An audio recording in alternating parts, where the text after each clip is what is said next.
আপোনাৰ ভাগ্য নিশ্চয় উদয় হ'ব। আকস্মিকভাৱে আপোনাৰ ভাগ্য সলনি হ'ব। মাত্ৰ এটা উপায় মই আজি আপোনালোকক জনাম। নমস্কাৰ, মই এষ্ট্ৰলজাৰ প্ৰণজিত শৰ্মা।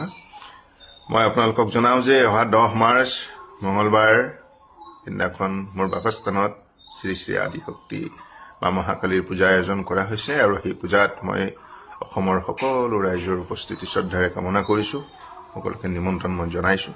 আপোনালোকে আহিব, নিশ্চয় মাৰ ওচৰত আশীষ ল'ব।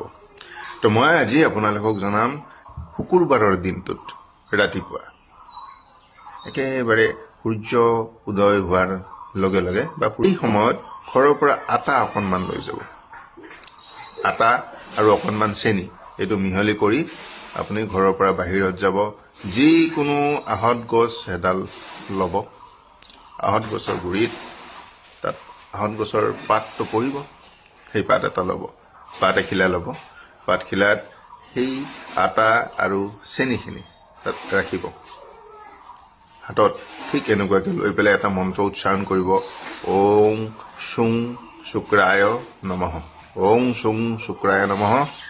এই মন্ত্ৰটো 21 বাৰ পাঠ কৰিব আৰু তাত থৈ আহিব।